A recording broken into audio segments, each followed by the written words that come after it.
And as we continue through this series, there was a concept we were talking about with generosity last week that's really important for us to understand. And those are those two big words, scarcity and abundance. So we're going to say those, all right? We're going to say the word scarcity on the count of three. 1, 2, 3, scarcity. Okay, scarcity, right, is when there aren't enough fruit snacks. You got more friends than you have fruit snacks. There's an issue because there's not enough. The other important word is abundance, okay? On the count of three, we're going to say abundance. 1, 2, 3, abundance. Abundance is when there's more than enough. You've got more fruit snacks than friends. You've got more fruit snacks than your friends could possibly eat. You don't have to worry about getting your fill. Now today, we're going to talk about how this story of God is a story of God's abundance. He pours abundance into the lives of certain people, and when they don't spread and share that abundance, he sends his son Jesus, and Jesus shares God's love more abundantly than we can even imagine. We're going to hear about that in our video this morning.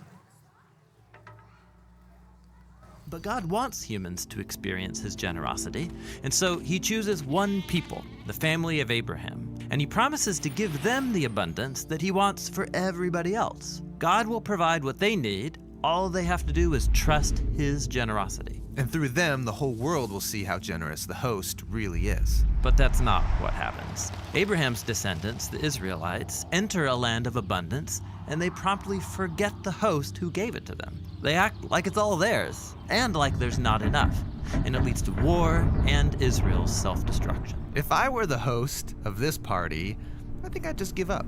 But God doesn't give up. What he does is surprising. He gives another gift. Another gift? Yeah, but this gift is different. What God gives is himself.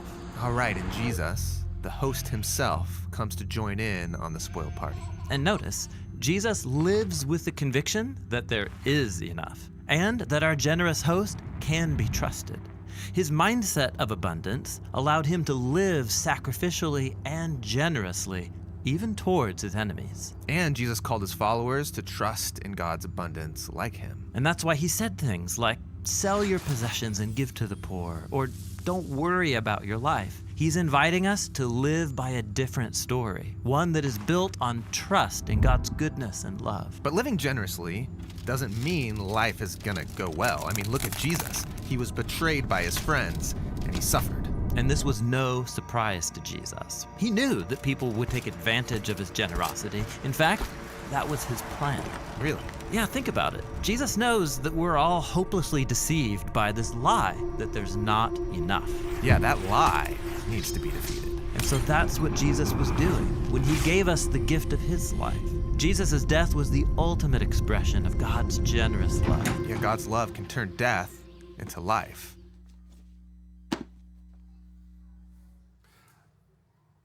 So we see the story is really about God wanting to pour his generous love into our lives. And as I hear that story, what I was actually thinking about is I was thinking about the time before being a parent. So you who have been parents in your lives, right? Think about that time before being a parent. Your perspective was very different then. You thought you had so much time in the day that you could give to other people. You had hobbies, you had books that you would read, things that you would do.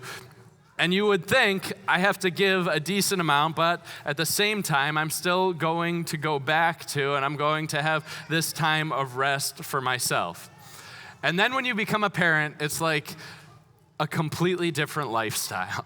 Right? You thought you had 16 hours a day to give, and now you're giving 20 hours a day to another human because that's how often it takes for you to give to them. And I remember having conversations. I met a lot of new people in the first couple of months of being a parent, and people would ask me, well, what do you do for fun? And I remember thinking, I just told you I have a son. That's what I do for fun.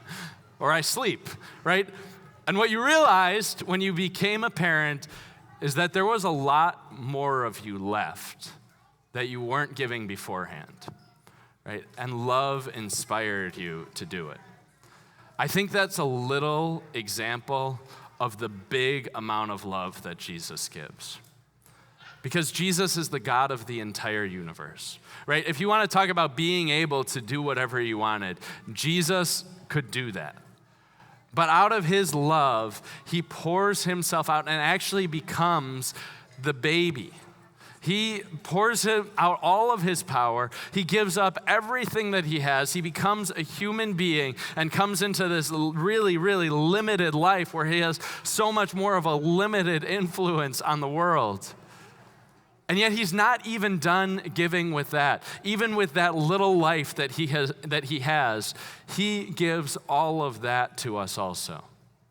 Right? And you see it in the Gospels, and if you ever get a chance to read the Gospel and think about scarcity and abundance while you're doing it, it is just amazing how Jesus consistently sees the world from a perspective of abundance. There's always enough for Jesus. You saw those 5 loaves and 2 fish on the screen? Jesus used 5 loaves of bread and 2 fish to feed 5,000 people. Because for Jesus, there is always enough. And yet his disciples don't buy it.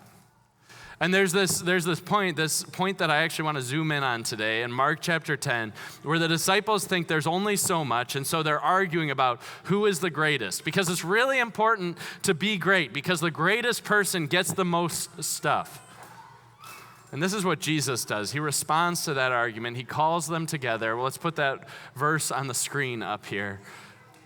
And he says, you know that those who are considered rulers of the Gentiles lord it over them. Their great ones exercise authority over them. This is what the world of scarcity looks like. And he says, but it shall not be so among you. But whoever would be great among you must be your servant, and whoever would be first among you must be slave of all. Jesus is calling us to operate from this perspective of abundance, to give not just our money, not just our things, but to give ourselves away. Like servants. And he even uses the word slave, which I think is a hard word for us to hear, because when we think of slavery, we think of oppression, we think of like Israel and Egypt, or we think through like the glasses of the Jim Crow South and the terrible things that happened to slaves. But in the ancient world, it wasn't so much like that. Slaves could actually advance themselves. They could be pretty important and well-off people. But what made them a slave is that they weren't serving themselves. They were serving others. And they actually gave their entire lives to others. What made them a slave was that they weren't the employee who clocked in and out. They were the slave who gave their whole self over. And the truth is, as human beings, we will always exist in slavery to something.